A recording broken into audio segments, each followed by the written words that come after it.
There are a lot of viable Pokemon TCG decks right now in the new post-rotation standard format, and I was not able to get even close to encompassing that whole format in this month's best decks video. You'll see here, this is a screenshot of the rankings from that best decks video. I put one of those out every single month. This was from the April video, but we're in a brand new format. So this was very opinion based, and my opinions on a lot of this have already changed. And if you saw my metagame guide, which published last month about this format, there were so many different decks and archetypes in that video. So today we are going to look at the best of the rest. So we won't be looking at any of the decks mentioned in the best decks video, but there's a lot of viable decks to look at today, and I will have the PTCG Live export links for all of them in the description down below, either links to the Play Limitless page or links to a Limitless deck builder where you can just export the decks from there. So let me know also, did I miss even more? Like I missed a lot of decks in the best decks video because I only included 10, but we're going to look at a bunch more today. Let me know if there's still any of your favorites or any decks that you think are good that I missed out on after today's video as well. But without further ado, let's look at even more good decks, viable decks, playable competitive decks in the Pokemon TCG in April 2026. So we're going to start out with Munkidori Froslass. This is a list from Azul GG. He posted this on his YouTube channel. So Froslass Munkidori loses a good amount of things to the rotation. Iono, Counter Catcher, Luminous Energy. These are some big ones. So without the Counter Catcher Iono combo, that really weakens this deck being able to try to lock things up into the active. Luminous Energy makes it more awkward to fit in something like the Mega Froslass EX as an attacker. But this is Azul's first take on the list, or on the archetype in the new post-rotation format. So with the Bloodmoon Ursaluna in there instead of the Mega Froslass, we've got the Team Rocket's Articuno in there because of the repelling Veil ability. Prevent all effects of attacks used by your opponent's Pokemon done to your basic Team Rocket's Pokemon. So it's only protecting itself in this deck, but that is so you could just shove that up against Alakazam, and then they can't knock out your Articuno because they're doing effects with their damage counter placement attack. Not really sure if that itself wins that matchup, because even though you can attack with the Rocket's Articuno, you're not going to be able to knock out the Dunsparces unless you also have Froslass on the bench to ping damage on them. But then, the Alakazam player can like boss and go around the Articuno if you have other Pokemon in play. So I'm not sure if that's like an auto win just from including that, but it can certainly help in that matchup. The LGM to move some energy around, the Sudowoodo and Eviltal to retreat lock. And then without Iono, we're getting a little creative with the supporters here with Hassel, Judge, Morty's Conviction. But the strategy here is still the same. Ichipalm on the item lock, while Froslass and Munkidori spread damage all around. And here's another Froslass deck, very, very different though. This is Mega Starmie and Mega Froslass. This is from Emmi. Her Twitter @ is there, and she actually won a League Cup with this deck. So very different approach from the Munkidori build. Of course, a lot of the same cards are still here, right? Froslass, Munkidori, Budew.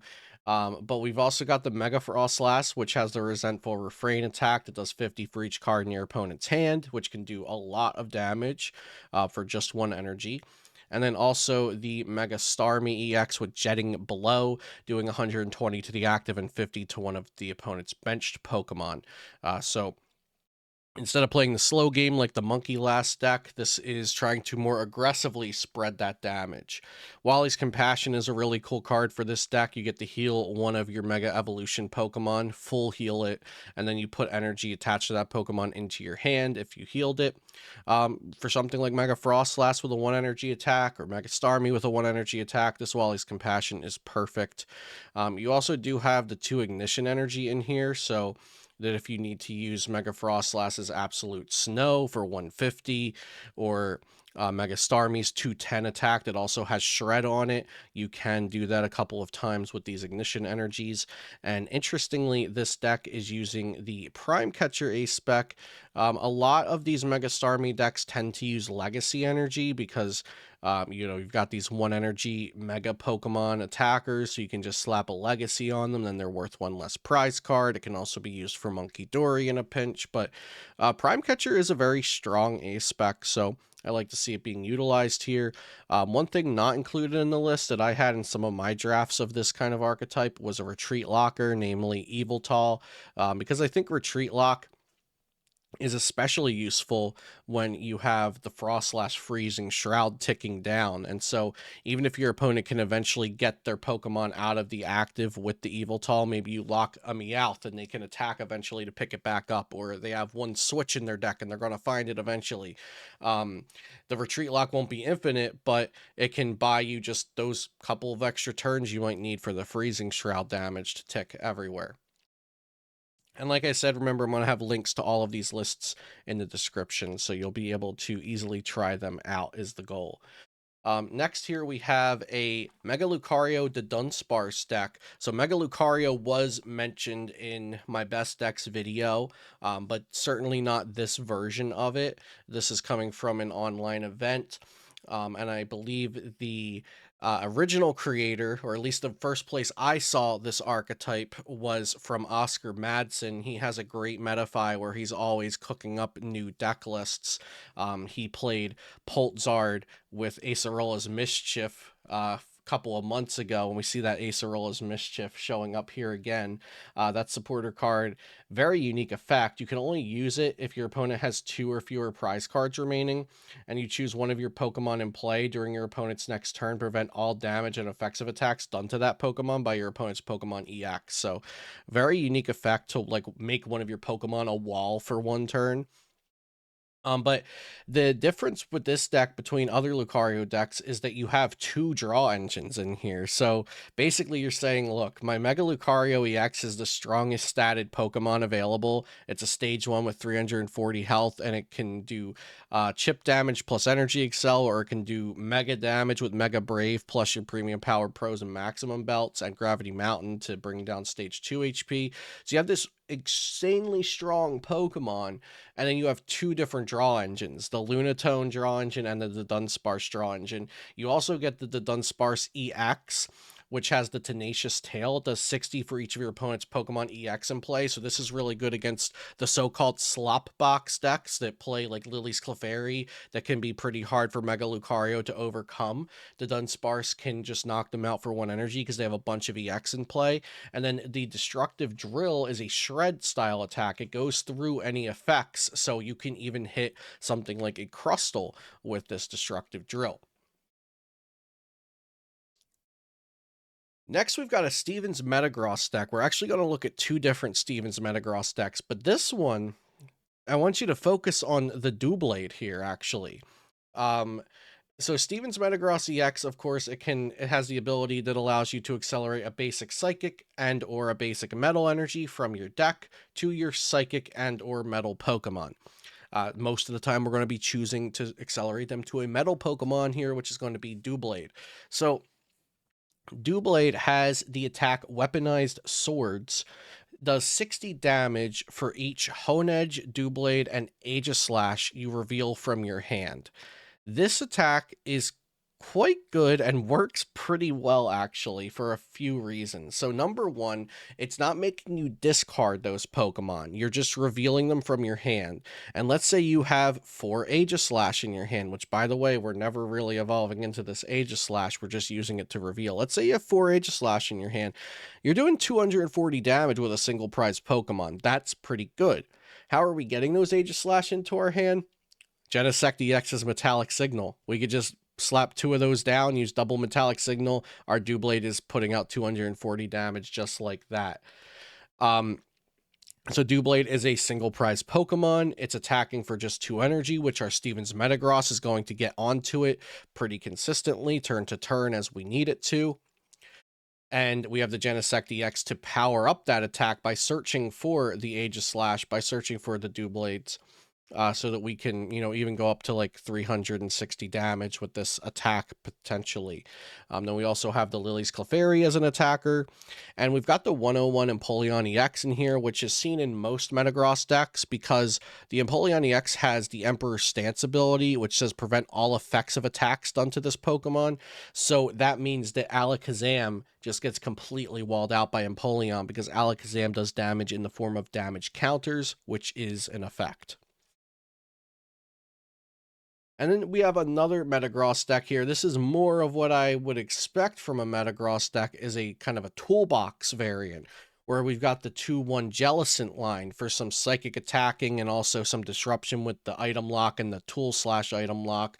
We've got the Lily's Clefairy. We've got 2 of those in here to really benefit versus something like Dragapult, and also benefit versus Mega Lucario, which are both weak to the Lily's Clefairy because of the Fairy Zone. We got the 101 Empoleon here to counter Alakazam. And then we've got Mega Skarmory, which can snipe anywhere for 220 damage. And then we've also got the Mega Mawile EX, which can do a lot of damage, either with the Gobble Down or its second attack there. Both of these decks actually designed to use Precious Trolley, just trying to get the board set up, multiple Beldums, maybe multiple Hone Edges in the other version, get the Latias so you could retreat into Frillish. So playing the Team Rocket's Petrol to be able to get the Precious Trolleys, playing the Team Rocket's Transceivers for extra search outs to the Team Rocket's Petrol. Yeah, pretty cool toolbox deck here, making some good use out of Steven's Metagross EX. Next, we've got Okidogi. Now, there are some decks in today's video that are a little less competitive than others, a little more rogue than others, but don't underestimate Okidogi. This powerful single prize Pokemon, as long as you've got one of your Prism or Legacy energies on it, it's going to activate the Adrena Power ability. So with that, Okidogi is going to be a 230 health single prize basic Pokemon that swings with Good Punch for 170 damage each turn. So 230 HP, 170 damage for 2 energy, basic single prize Pokemon. With Legacy Energy, it's actually a basic 0 prize Pokemon. We can boost that attack damage with Premium Power Pro by 30. We can boost it with Adrenabrain by moving some damage. And then we've got some tech attackers as well. So the Bloodmoon Ursaluna, the Mad Bite attack, does 100 damage plus 30 more for each damage counter on your opponent's Pokemon. So if you just punch with Soul Rock, you can clean up basically anything with a Bloodmoon Ursaluna's Mad Bite after that. We've got the Cornerstone Mask Ogerpon for any decks that don't have an answer to it. We can just use this as a win condition. Anything with an ability can't damage it. And then the Moltres is fantastic against any of the Teal Mask Ogerpon decks because you're going to just one-shot Teal Mask Ogerpon. So, yeah, this is a really strong single prize focused deck. Don't sleep on this one. If you haven't tried it out, I do suggest giving it a go. It's a really fun deck, and it is quite strong into a lot of the meta. Next, we've got Cynthia's Garchomp. This is one that I definitely feel like was left out of the best decks. I think it has potential to be in the top 10 for sure. Cynthia's Garchomp, with the power weight, has 400 HP. And then it has Corkscrew Dive for 100 damage for 1 energy. You get to draw until you have 6 in your hand. Or Draconic Buster that does 260 and discard all energy from this Pokemon. So this deck is choosing to play Neo Upper as the A-Spec. There's a lot of choices for A-Spec for this archetype. And then it's playing the full 4/4 line of Cynthia's Roserade with the Cheer On to Glory attacks used by your Cynthia's Pokemon do 30 more damage. So I'm actually going to show 2 versions of Cynthia's Garchomp with different A-Specs, and the other one's going to have Spirit Tomb. And this one I took a picture from Twitter, user maybe_Bryce. They want to leak up with this list. I just wanted to show off some of these awesome arts they had in their deck. The play pack promo cards of Cynthia's Goodbye and Cynthia's Garchomp. We use all these digitized list images for the videos. Wanted to show some real cards off in this one. So, but yeah, so this player is using the one Cynthia Spirit Tomb in there with the Raging Curse. It does 10 damage for each damage counter on your benched Cynthia's Pokemon. So whether you're playing against a damage spread deck or they just hit your Cynthia's Garchomp for like 300 damage, you can just like retreat into this Spirit Tomb and do a whole bunch of damage for 1 energy on this little Spirit Tomb. So some differences here. They got the secret box in here instead of the Neo Upper. They got the Rose's Encouragement for some energy acceleration in lieu of that Neo Upper energy. Forest of Vitality, so you can get those Cynthia's Roserades down even faster since they're only playing the 3-3 line. So giving you a little bit of variety to choose from when looking at how you might want to build your Cynthia's Garchomp deck. It is very strong. The downside to this deck is that Teal Mask Ogerpon is very strong, and it's in a lot of decks, and Cynthia's Garchomp is weak to grass. So the Ogerpon Meganium deck, the Teal Mask boxes, Tera Box, it's going to struggle into these grass-type attackers, but it's a really fundamentally strong deck outside of its grass-type weakness. Next, we've got a control deck. This is Drakloak Control. So the Drakloak's going to be there just for Recon Directive.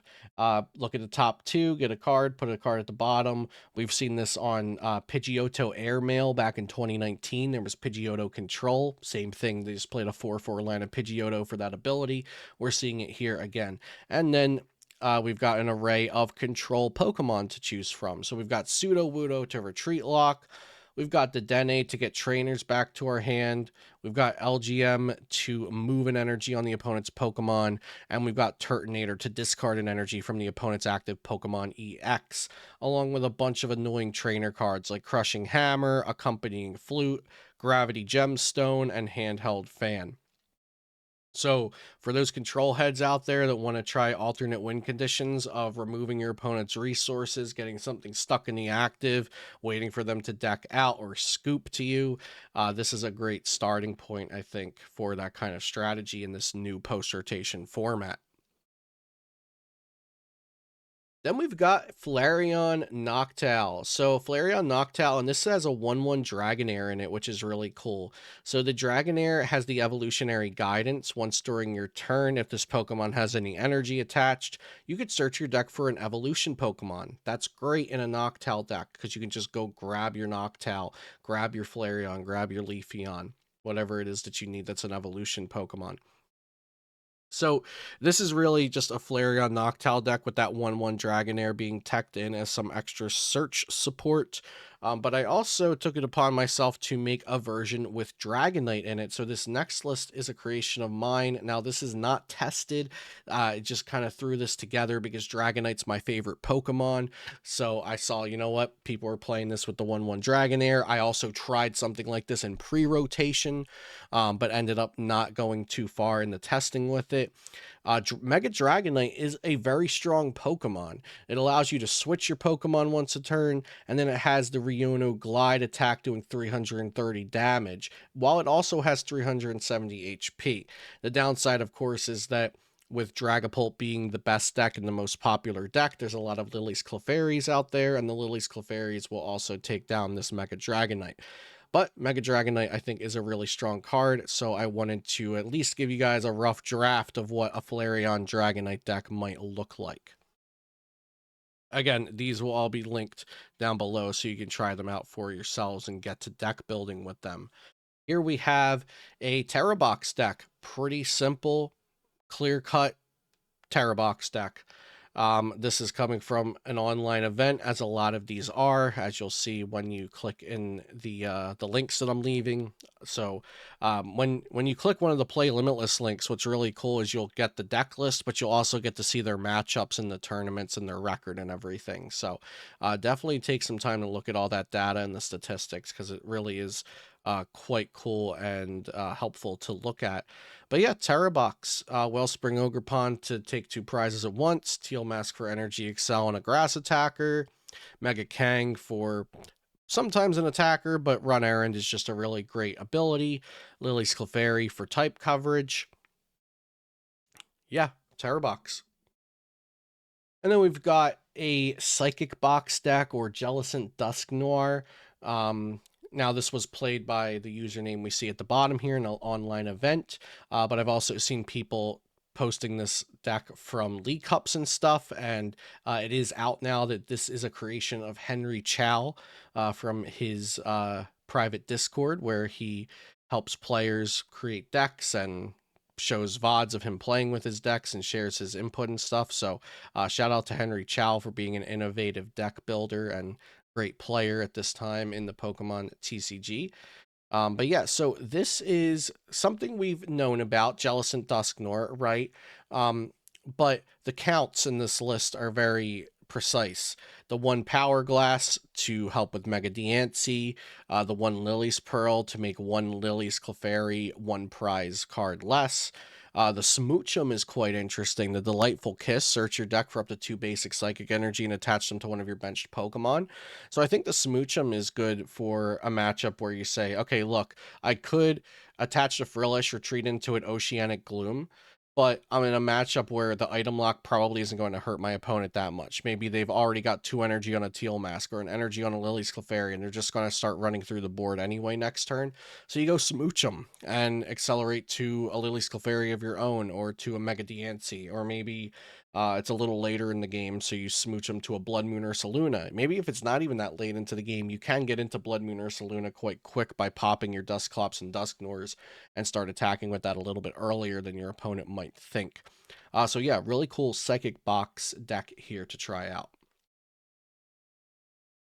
Then we've got Tim Danklin, Tim Franklin, great player, great YouTuber. Fun fact, when the first time I ever covered a deck from Tim, and he won a regional, I think it was the Alolan Vulpix EX, or Alolan Vulpix V-Star deck, I thought his real last name was Danklin, but it's not, it's Franklin, the more you know. But yeah, he's been a fan of this deck archetype for a while now. Now he's bringing it into the post rotation. Bloodmoon Ursaluna, a little bit similar to the Okidogi deck, except really just focused in on this Bloodmoon Ursaluna, playing 4 Night Stretchers, so you could just chain the attacker as much as you want. The Ting Lu with the Ground Crasher for some early damage spread to get the Bloodmoon Ursaluna Mad Bite damage set up. Team Rocket's Venture Bomb to add more damage as you need, which also works really well when you're playing Munkidori. Energy switches, so you can like attach the Munkidori Adrenabrain and energy switch that over to the Bloodmoon Ursaluna for the 3rd energy that it needs. So yeah, another great, powerful single prize attacking deck, and I believe Tim got top 8 in an online event with this, which is what the link should be for this deck list in the description down below. Here we've got a Slowking deck. Of course, Slowking Seek Inspiration. You discard the top card of your deck, and if that card's a Pokemon without a rule box, you can choose one of its attacks and use it. And you use Academy at night to set the correct Pokemon that you want to use on top of the deck. We've got things like Spectrier with the Phantasmal Barrage. Discard all energy from this Pokemon. Place 12 damage counters on one of your opponent's Pokemon. That can get around Shaman, because one of the main attackers this deck uses is the Kyurem with Trifrost. Discard all energy from this Pokemon and then do 110 to 3 different Pokemon. That is absolutely devastating if they don't have a Shaman and they're playing little Pokemon. You've got the Annihilate that just straight up says both actives are now knocked out, so your Slowking's gone, but maybe your opponent's 3 prize Pokemon is also gone. And then Conkeldurr, 250 damage. Not bad at all from a single prize Pokemon. Remember, we're just discarding these Pokemon from the top of our deck and copying them with Slowking. The Boomerang energy getting some use here. That's an energy that if it's discarded for the cost of attacks, you get to just put it right back to the Pokemon. So that's going to be used when you're copying like the Spectrier attack, the Kyurem attack, things like that. Here we've got a Mega Kangaskhan Bouffalant deck. A very tanky based deck with the 3 Lively Stadium. Hero's Cape is the A spec. Unfortunately, Bravery Charm has rotated. The Bouffalants with Curly Wall, the Jumbo Ice Cream, Munkidori to heal. We're really just trying to make these Mega Kangaskhan's live as long as we can. And then you've also got the Terapagos EX in there. So potentially you could go like one Mega Kang, and then Terapagos and another Mega Kang. Although your opponent's probably going to be able to like boss around it at some point, get a single prizer down. The double Lily's Clefairy is going to be very important because this deck otherwise would just pretty much just scoop to Lucario, Mega Lucario. So the Lily's Clefairy is going to give you a fighting chance there. And the three Mist Energies should be able to give you a good chance into Alakazam as well, since they're typically only playing 2 Enhanced Hammers. Here we've got Ceruledge EX. I really don't have too much to say about Ceruledge EX. It's a pretty boring deck in my opinion. Got the Drillbur with Dig Dig Dig in there so that you can get more energies into the discard pile, which of course the main attack of the deck is Abyssal Flames. You want energy in your discard pile. Draw engine being Lunatone. And then you've also got the Blowtorch here, which is a cool card. You discard a basic fire energy from your hand, and then you can discard a tool or special energy from one of your opponent's Pokemon or the stadium that's in play. So if you need to remove like a Watchtower so you can use Meowth, or maybe you need to remove your opponent's legacy energy so you don't take one less prize card, Blowtorch can do all of those things. Then we've got a Greninja EX Dusknoir deck with a 2/1 line of Mega Froslass so that you have some big damage output.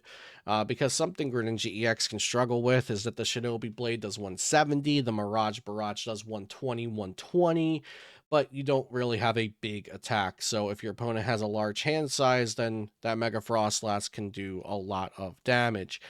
Using the Grand Tree A-Spec in here so that you can just get right up into that Greninja or right up into the Dusknoir. This deck used to play Pidgeotty X, but of course Pidgeotty X has rotated, so we'll have to see if this deck can function without Pidgeot, but honestly, it wasn't functioning all that great even with Pidgeot. It got like some top 64s, some top 32s, but very, very sparingly. We did see this deck do pretty well in Japan's Champion League recently, even without the Mega Greninja EX, which we're getting in the next set. So we'll have to see if Mega Greninja EX even makes it into this kind of archetype, or if that's just its whole other own deck. Then we've got some Crustle here. So you can see many different builds of Crustle from the Japanese City Leagues and from the Champions Leagues, and it's done quite well so far in their post-rotation. But I like this version of the list because you're not relying too much on the other Pokemon. Like, you're not relying too much on the Munkidoris.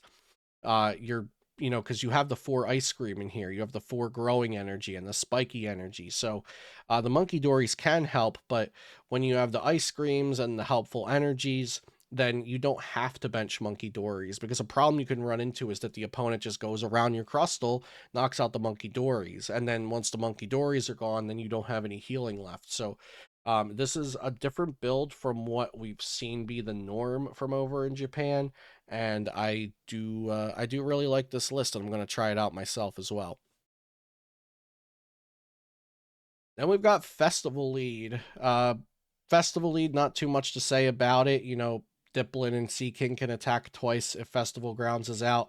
Thwackey gets to search for any card in your deck as long as your active Pokemon has Festival Lead. So can be a very, very strong single prize deck because they get to attack twice, they get to search for anything. They have protection from Shaman and Psyduck. But this deck typically does struggle into Dragapult because of like multi-knockout turns. It plays the Rillaboom so that it can't get walled out by a Cornerstone Mask Ogerpon. It's really a fine deck. It's not the kind of deck that I would like to play personally, and I do think that you're able to get around it with some non-linear play from decks like Dragapult, maybe decks like Froslass decks as well that can spread damage around. One other thing, I don't know why it's popping into my mind now when I talk about the Froslass decks at the beginning of the video, but Froslass lost Technical Machine De-Evolution. I did not mention that, and it's a huge problem for the Froslass Monkey archetype. Yeah, so let's move on from the Festival Lead. So we've got Mega Venusaur, Meganium here. I covered the Ogerpon Meganium Arboliva deck in the best decks video.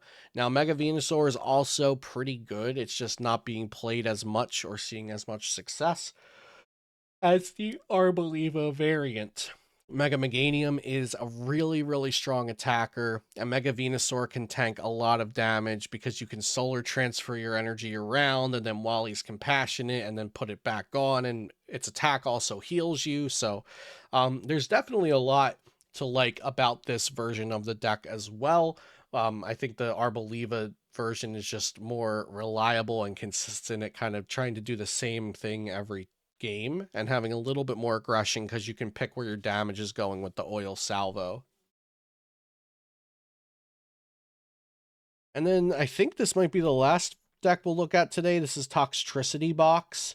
The Brute Bonnet is quite strong. It does 50 damage, plus 50 more damage for each damage counter already on your opponent's active Pokemon. You're really able to get that damage up very quickly because of Munkidori and because Toxtricity's acceleration is putting damage on your own Pokemon. So then you're able to Adrenabrain that damage over and then use the Relentless Punches for a lot of damage.